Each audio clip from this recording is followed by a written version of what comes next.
Glória a Deus, eu quero saudar todos com a graça e a paz do nosso Senhor e Salvador Jesus Cristo. Estou feliz por essa oportunidade de estarmos aqui no templo, na casa do Senhor, para juntos nós refletirmos um pouco na palavra de Deus.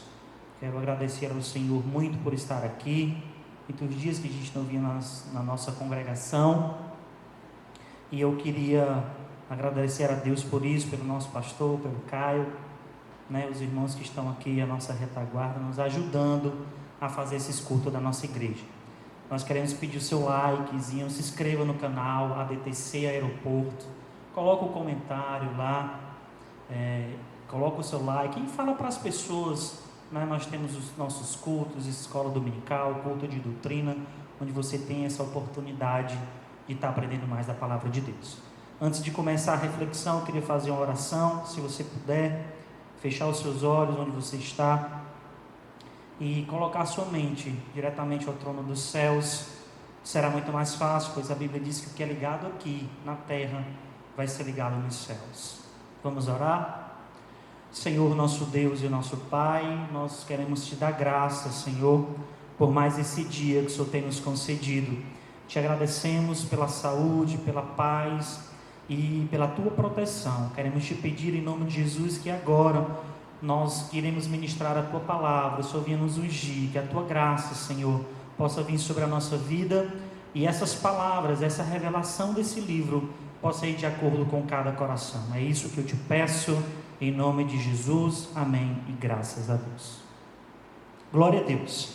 Eu queria pedir, se você tem a sua Bíblia aí, seu aplicativo, onde você estiver, na sua sala, no seu sofá, no seu quarto, na sua cama, você possa abrir no Salmo de número 42. Esse salmo é um salmo bastante conhecido. Ele fala algumas coisas que aconteceram com o salmista, que eu queria aplicar para nós nos nossos dias atuais. Enquanto você está abrindo o livro de Salmos, eu gostaria de explicar que o Salmo 42, algumas pessoas pensam que foi escrito por Davi, mas na grande realidade esse salmo ele foi escrito pelos descendentes, os filhos de Coré, ou de Corá, como você queira chamar. Salmos ele tem aproximadamente 5 autores. Moisés escreveu, Davi, que escreveu a maioria dos salmos.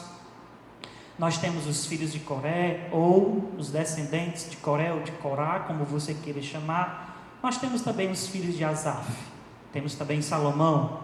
Nesse Salmo 42, ele é um poema muito bonito, muito lindo. Na grande realidade, o Salmo 42 e o Salmo 43 são um só, mas ele foi dividido em 2. Então eu queria, por gentileza, que você abrisse no Salmo de número 42 e nós vamos ler juntos em nome de Jesus. Assim diz o texto: como suspira a coça pelas correntes das águas, assim a minha alma suspira por ti. A minha alma tem sede do Deus vivo. Quando irei e me verei perante a face de Deus? As minhas lágrimas têm sido o meu alimento dia e noite, enquanto me dizem constantemente: onde está o teu Deus? Eu lembro-me dessas coisas dentro de mim, e se derrama a minha alma, de como pensava, e de como passava, e como a multidão dos povos eu os guiava em procissão à casa de Deus, entre gritos de alegria, e louvor, e multidão em festa. Por que estás abatida, ó minha alma? Por que te perturbas dentro de mim? Espera em Deus, pois eu ainda o louvarei. A Ele o meu auxílio e Deus meu. Sinto abatida dentro de mim a minha alma. Lembro-me, portanto, de ti nas terras do Jordão, e dos montes de Hermon, monteiro de Mizar. Um abismo chama outro abismo, ao fragor das tuas cachoeiras, todas as tuas ondas e vagas passarão sobre mim. Contudo, o Senhor durante o dia me concede a sua misericórdia, e à noite comigo está o seu cântico. uma oração ao Deus da minha vida. Digo a Deus, minha rocha, porque te olvidaste de mim, porque hei de andar eu lamentando sobre a opressão dos meus inimigos. Esmigalham-se-me os ossos, quando os adversários me insultam, dizendo: aonde está o teu Deus? Porque estás abatida, ó minha alma? Porque te perturbas dentro de mim? Espera em Deus, pois eu ainda o louvarei, a Ele o meu auxílio e Deus meu. Glórias seja dada ao nome de Jesus. Meus queridos irmãos, meus queridos ouvintes da palavra de Deus, quando nós começamos a ler esse salmo, entender esse texto e o seu contexto, nós começamos a perceber algumas lições que o salmista queria trazer para nós.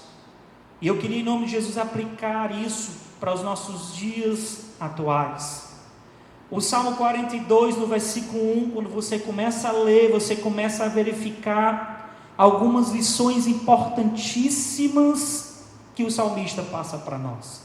Logo no versículo 1, ele começa a falar do anseio que a sua alma tem. Aliás, nesse capítulo 42, o salmista fala 6 vezes na sua alma.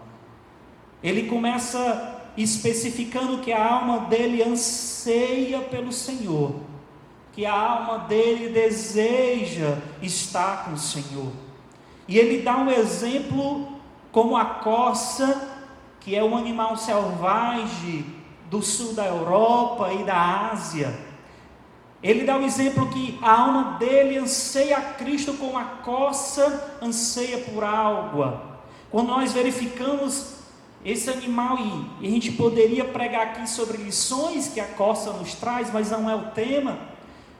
Esse animal nos traz algumas lições que nós podemos aprender. A corça, ela anseia por água, ela tem na sua narina um poder muito forte de conseguir sentir o cheiro a quilômetros de distância. Dizem alguns historiadores que as corças, elas percebem quando tem algum induto debaixo da terra que vai levando água, e aquela água começa a fazer barulhos na terra, e ela começa a sentir o tremor, e ela vai até atrás, no final, para ver de onde vem, para ver se é de algum riacho, de alguma coisa, para poder ela entrar naquela água e beber aquela água. A corça, ela é muito ágil, ela é muito rápida, porque ela precisa fugir dos seus predadores, e se ela ficar muito tempo sem pegar essa água, sem tomar um banho, sem se refrescar, a sua pele começa a sair um odor, que para os predadores é como se fosse um cheiro de um grande jantar. Então ele começa a fazer essa comparação, assim como a corça anseia por água, assim como a corça não consegue viver sem essa água, esse mesmo desejo, esse mesmo anseio eu sinto quando estou distante do Senhor. Ele começa a expressar esse desejo que ele tem, ele começa a especificar, porque ele tinha uma intimidade com Deus, e agora nós podemos entender que a partir do versículo 2, ele explica, e nós entendemos que nesse momento que ele está passando por algumas angústias e dificuldades, ele só está desejando, ele não consegue mais fazê-lo como fazia antigamente. Se você está com a sua Bíblia, ele mais uma vez fala da sua alma, e ele pergunta: quando é que eu verei a face do meu Deus? Ele já começa a especificar a situação que ele está, o problema que ele está passando. Quando nós chegamos mais para frente no versículo 9, aqui a partir do versículo 6, nós entendemos que ele está sofrendo uma opressão dos seus inimigos. As pessoas já estão zombando, perguntando: onde está o teu Deus? A partir do versículo 9, a gente começa a entender a angústia que ele está passando, porque ele é uma opressão do inimigo dos inimigos, está aqui no texto, e dentro desse contexto, nós começamos a perceber que algo bate com nós nos dias que nós passamos. Ele começa, a partir do versículo 4, a especificar e a lembrar do que ele fazia.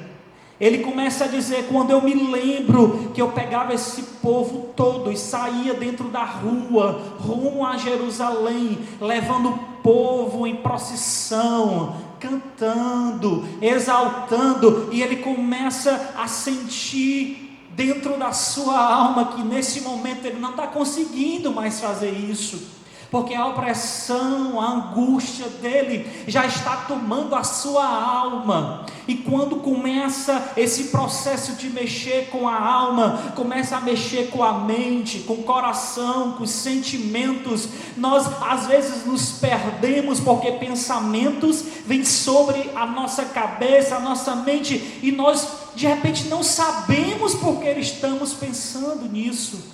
É porque a angústia, o problema, a dificuldade vem sobre nós. E perceba se não é isso que está acontecendo nos nossos dias hoje. Por isso que eu queria aplicar para nós as mesmas coisas que os salmistas estavam passando, nós passamos também. Quantos pais estão desempregados, quanta opressão por doenças, alguém que chega em casa e não tem um alimento, e aí começa a vir outras doenças, é a depressão, é a insônia, é a solidão, o sentimento de perca, e aí começa a vir um pensamento de morte, começa a vir pensamentos negativos, porque nesse momento nós não temos como ir para o templo, nós não temos como estar diante do templo do Senhor, adorando e bendizendo. Era isso que o salmista estava dizendo. Por mais que agora o templo sou eu e você, ele estava querendo ir para Jerusalém, porque o judeu, a adoração perfeita para ele era Jerusalém. Mas graças a Deus que eu e você somos templo do Espírito Santo, pois na cruz do Calvário não existe mais nenhum intercessor, não existe mais nenhum sumo sacerdote. O sumo sacerdote, o Filho de Deus, diz Hebreus, ele já morreu na cruz por nós, e a Bíblia fala, João diz isso, todos os evangelhos, quando ele morreu, às 3 horas da tarde houve um terremoto, o véu do templo se rasgou, agora os santos dos santos já estava aparecendo para todo mundo. Agora eu e você, nós temos livre acesso a adorar em espírito e em verdade, independentemente dos nossos problemas, mas nós temos essa condição. Bendito seja o nome do Senhor. E a partir do versículo 6, ele vai mais adiante, ele começa a conversar com a sua alma agora, e começa a perguntar, a indagar por que ela está abatida dentro dele. Perceba que a angústia dele é tão grande, que a sua alma está extremamente perturbada. Provavelmente, talvez ele não estava conseguindo dormir, talvez não tivesse um remédio que nós temos agora através da medicina. Talvez ele não conseguisse mais pensar e ter pensamentos positivos que vinham na sua mente. Essa semana eu estava ministrei isso para algumas pessoas, Deus tocou no meu coração, e uma das pessoas me perguntou: mas você não é cristão, não serve a Deus, como pode alguém que serve a Deus, de repente está angustiado, está deprimido?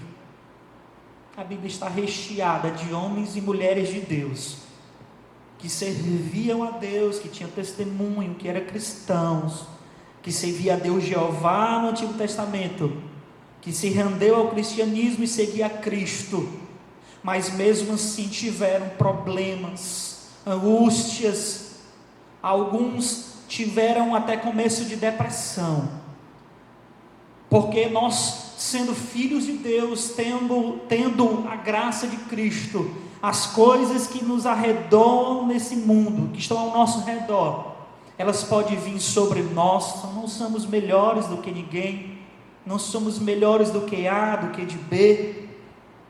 Eu posso citar vários casos aqui, em 2 Samuel capítulo 18, Nós vemos a história de Davi, que depois de todos os problemas que ele teve com o seu pecado, com o homicídio, com a gravidez de um filho indesejado talvez, e o problema que teve com Absalão, que quis dar um golpe no reino, ele chega a dizer que, depois que Salomão morreu, ele chega a pedir a morte, ele diz: era para mim ter morrido no lugar de Salomão. Davi estava extremamente angustiado. Quando nós lemos em 1 Reis capítulo 19, nós vemos a história do profeta Elias, que depois que matou os profetas de Baal, e chegou nos ouvidos da rainha Jezabel, e ela disse para o mensageiro que naquela mesma hora, no mesmo dia, ela iria matar o profeta Elias. Ele se desesperou, fugiu para uma caverna, e ele orou a Deus e disse: basta, eu não aguento mais. Ele começa a orar e pedir a morte. Quando nós começamos a entender esses casos, o de Moisés, por exemplo, que o povo tinha feito um bezerro de ouro, Moisés chega para Deus para pedir perdão pelo povo, e ele diz assim: não, Senhor, não consegui perdoar esse povo, risca o meu nome do livro da vida. Perceba a angústia, porque não lembrar agora de Jesus no Getsemane, quando ele estava orando ao Senhor e dizendo: Pai, a minha alma está extremamente angustiada. Jesus já não conseguia mais nem raciocinar direito, porque ele estava indo para a morte, estava indo para o Calvário. E a Bíblia diz, João diz isso, todos os evangelhos dizem isso, e Lucas é o único que diz, porque Lucas é detalhista, diz que o seu suor se transformou em sangue. Alguns especialistas dizem que Jesus era para ter morrido ali, talvez do infarto, porque a adrenalina era muito grande, ou o sangue tivesse subido para o seu cérebro, tivesse saltado o ar. Mas Jesus não poderia morrer ali, ele tinha que morrer na cruz do Calvário. E durante aquela angústia, ele ainda disse: Senhor, mas seja feita a tua vontade. Angústia que nem o mestre deixou de passar.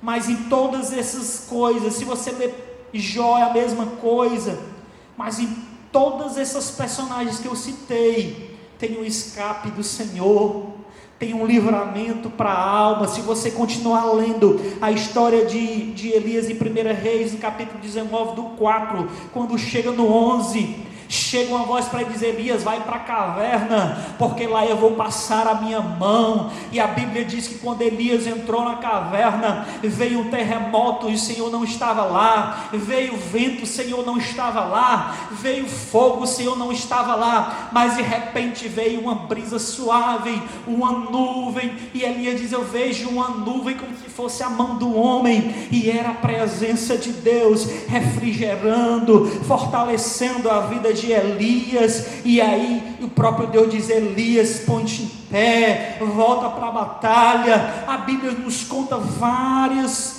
histórias desses personagens, por que não dizer do próprio Jesus? Porque quando ele terminou de orar, um anjo desceu do céu, e esse anjo acalentou, o consolou. Bendito seja o nome do Senhor. Eu não sei o que você está passando, claro, eu não entendo, não conheço a sua vida, mas há um Deus no céu que conhece você, Ele sabe o íntimo do seu coração, e por mais que você esteja passando, a sua alma esteja perturbada, mas tenha bom ânimo, tenha fé e tenha esperança, pois é isso que acontece com o salmista. Depois de tudo que ele está passando, ele, no versículo 7, ele começa a comparar os problemas da sua vida, o barulho das cachoeiras, ao descer o Jordão. Ele começa a comparar que esse barulho é como se fosse o barulho da sua alma, porque ele está angustiado, está ferido. Mas no versículo 8, e aqui está o tema dessa mensagem, a fé, ela vai gerar no seu coração uma esperança. Basta você acreditar, não precisa uma fé grande, pois Jesus disse que se a sua fé foi tamanho de um grão de mostarda, você pode fazer as coisas impossíveis através dessa fé. Hebreus capítulo 11, versículo 1, o escritor diz: a fé é o firme fundamento das coisas que se esperam e a certeza das coisas que você nem vê. Você espera, você sabe que ela está lá, você não consegue ver, mas você tem a certeza absoluta que ela vai chegar. Isso se chama fé, isso se chama esperança. No versículo 8, o coração do salmista começa a se encher de fé, quando ele conta tudo isso que nós vemos, e no versículo 8 ele diz: mas contudo, ou seja, independente do que eu esteja passando, do que eu esteja vendo, contudo, o Senhor, Ele me concede a sua misericórdia de dia, e à noite comigo está o seu louvor. Olha a fé desse homem, olha a confiança.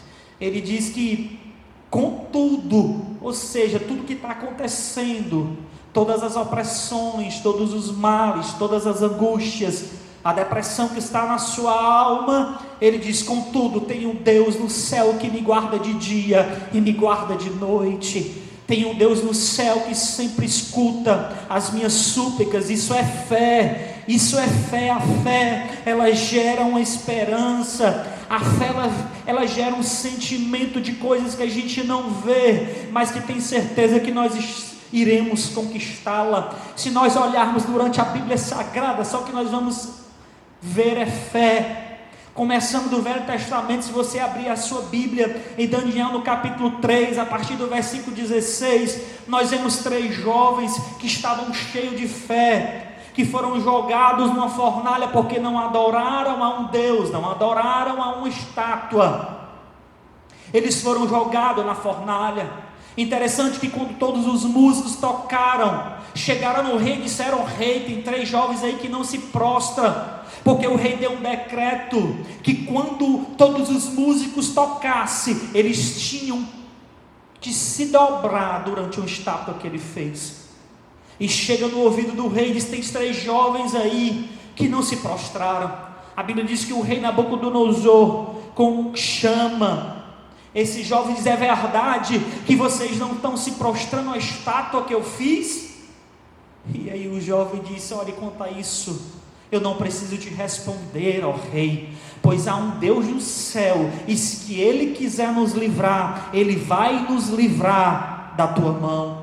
O rei se enfurece, chama os seus soldados e diz: olha, coloque eles na fornalha, esquente-a 7 vezes mais, nós vamos tocar de novo, se eles não se dobrar, vocês podem colocar na fornalha. Olha a fé desses homens, olha a esperança que eles tinham na pessoa bendita do nosso Senhor, Deus Jeová. E a Bíblia diz que quando tocaram todos os instrumentos, eles não se dobraram. Então o rei pediu para colocar eles na fornalha, e pediu para acender, para ficar mais forte 7 vezes mais. Olha, quando o rei se levanta, e quando ele olha para a fornalha, ele começa a ver alguma coisa diferente, interessante. Quando os soldados foram jogar os 3 jovens na fornalha, os próprios soldados já morreram, porque a quentura era tamanha. Mas quando o rei se levanta e olha, ele vê algo diferente. Ele chama um dos seus secretários e diz: puxa, o que está acontecendo? Nós colocamos 3 jovens na fornalha, mas eu estou vendo 4. Mas esse 4 é diferente, ele é semelhante aos filhos dos deuses. Ora, quando o rei percebeu, não tinha mais 3, tinha 4. Era o próprio Deus que estava lá para cumprir o que tinha no coração daqueles jovens. Era fé, era uma esperança. E a Bíblia diz que quando o rei abriu a porta daquela fornalha, os 3 jovens saíram, nenhum sapato foi queimado, as suas roupas não tinham nenhum cheiro de fumaça. E ele fez um decreto: ora, vamos adorar esse Deus de Israel, porque Ele foi perfeito em livrar esses 3 jovens da cova dos leões. Quando nós chegamos no Novo Testamento, fé é o que nos falta. Jesus está entrando numa cidade chamada Jericó, e tem um cego que começa a chamar a Jesus: tenha misericórdia de mim. E Jesus começa a ouvir esse cego chamando, e Jesus manda chamar esse cego, e quando Jesus lhe cura, Jesus diz: a tua fé te salvou. Jesus está encaminhando para uma certa cidade, para uma certa localidade, E uma mulher que havia 12 anos, que estava doente com hemorragia, ela pensou no seu coração: se eu somente tocar nas suas vestes, eu vou curar desse meu mal. Olha que fé! E a Bíblia diz que ela saiu da sua casa, ela já tinha gastado tudo com os médicos e não conseguia a cura para a sua doença. E a Bíblia diz que ela saiu afastando a multidão. Aquela mulher teve risco de morte, porque ela não poderia tocar em ninguém, não poderia se aproximar de ninguém por causa da hemorragia que ela tinha. Mas ela chega e toca nos vestidos de Jesus. Naquele momento Jesus sentiu um toque de fé, Jesus sentiu um toque de esperança, e Jesus imediatamente parou e disse: por favor, pare, porque alguém me tocou. Alguém chega para Jesus e diz: mestre, a multidão te oprime, a multidão te aperta, e o Senhor pergunta: quem me tocou? Jesus disse: não, esse toque foi diferente, esse toque foi especial, foi um toque de fé, foi um toque de esperança, foi um toque da alma perturbada, foi um toque da alma angustiada, foi um toque da alma depressiva, da alma que não consegue mais dormir, da alma que não consegue mais pensar, foi da alma que está extremamente perturbada. E aquela mulher rompe a multidão e diz: mestre, foi eu que te toquei. E Jesus olha para aquela mulher e diz: mulher, a tua fé te salvou. Difícil termos fé quando tudo fala ao contrário. Difícil termos fé quando a tempestade está à deriva do nosso barco. Mas se tem alguma coisa que nós temos que ter nesses últimos dias, meu querido amigo, minha querida irmã, meu querido irmão, é fé. A fé, ela vai trazer a esperança. A fé, ela vai entender que se nós acreditamos, as coisas vão melhorar. Em Marcos, no capítulo 2, nós vemos aqueles 4 irmãos, 4 amigos que levaram. E Jesus, diz o texto, vendo-lhes a fé, Jesus curou aquele rapaz. Quando Jesus estava a caminho, e veio um homem e disse: Senhor, o meu servo está doente. E Jesus disse: eu vou lá curar. Eles: não preciso só ir, basta uma palavra sua, e o meu servo vai curar. Jesus tomou um susto. Eu acredito que ele disse: poxa, eu queria ir lá, mas olha a fé desse rapaz. E sabe o que Jesus disse? Olha, nem em Israel eu encontrei tanta fé. Vai, e seja feito conforme a tua fé. Tenha fé, meus irmãos, tenha fé. A fé vai gerar a esperança. A esperança é um sentimento que passa pelo tempo. A esperança que passa pela experiência, que passa pela perseverança, mas no final a esperança, por causa da tua fé, vai trazer uma vitória muito especial para você. Tanto que no versículo 8 ele começa especificando a sua fé, porque ele entende que a sua fé está firmada numa rocha. Quem não lembra de Mateus capítulo 7, versículo 24, quando Jesus fala dos 2 homens que edificou a sua casa sobre a areia e a sua casa sobre a rocha. Edificar a casa sobre a areia ou sobre a rocha, os problemas foram os mesmos. Você pode perceber, veio a chuva, veio o vento, veio uma tempestade, foram os mesmos problemas, mas aonde estava edificada a rocha, a casa sobre a rocha, aí é que estava a diferença. A fé, ela traz a esperança de dias melhores, a esperança do dia melhor, pois o próprio salmista escreveu e disse: o choro pode durar uma noite, mas a alegria vem pela manhã. As tribulações que nós passamos aqui nesse mundo não são comparadas com as glórias que nos esperam lá. Foi isso que Paulo nos diz a escrever a sua carta aos Romanos. Por isso, meus irmãos, vamos ficar firmes. A nossa fé inabalável. Muitas pessoas dizem: não se preocupe. Mas a gente se preocupa porque é do ser humano. Nós nem dormimos às vezes. Mas a fé que você tem em Deus vai te trazer uma esperança, vai te trazer um alento para a tua alma. Talvez você não tenha nem o que pensar mais, mas eu queria te dar um conselho. Lamentações capítulo 3, a partir do versículo 21, Jeremias diz: eu quero trazer a memória, só que pode me trazer a esperança. Porque a causa de nós não sermos consumidos é por causa da sua misericórdia, e a sua misericórdia se renova a cada manhã, diz o versículo 23. Acreditar é preciso, ter fé é preciso. Obviamente que ter fé no momento de bonança é muito bom, no momento de felicidade às vezes nem precisa de fé, porque já acontecem as coisas.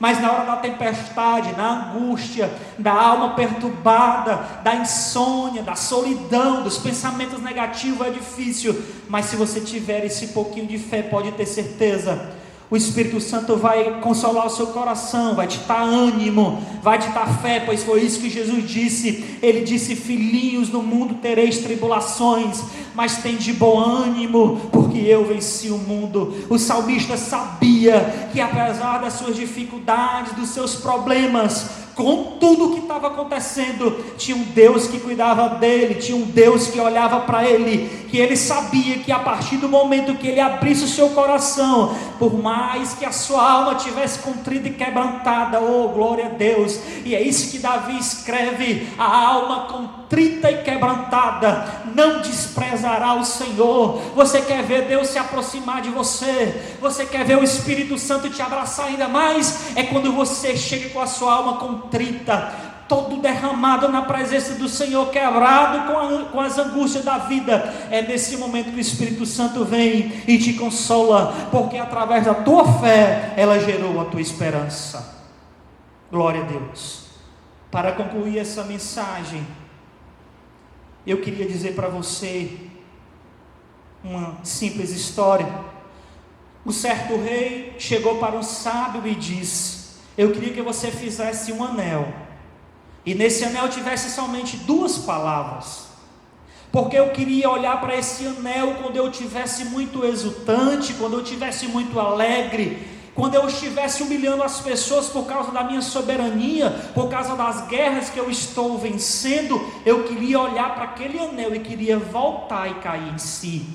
Mas também eu queria que essas 2 mesmas palavras, quando eu estivesse triste, com a minha alma quebrantada, quando eu estivesse no fundo do poço, quando eu olhasse para esse anel e visse essas 2 palavras, eu também queria me alegrar, e queria ter fé, e queria ter esperança. Conta a história que esse sábio foi para sua casa e começou a pedir ajuda ao Senhor, pedir ajuda ao Espírito Santo para poder lhe ajudar a escrever. Eu queria colocar nesse anel. 30 dias depois, esse sábio volta com o anel e diz: pronto, rei, aqui está o anel, aqui estão as 2 palavras. Quando o Senhor estiver se sentindo muito exaltado, quando o seu coração estiver chegando ao céu, e o Senhor achar que o Senhor é quase Deus humilhando as pessoas, o Senhor vai olhar para essas 2 frases, o Senhor vai entender e vai voltar ao normal. Mas também quando o Senhor estiver triste, quando a sua alma estiver quebrantada, o Senhor vai olhar para essas 2 frases e o Senhor vai se alegrar por causa delas.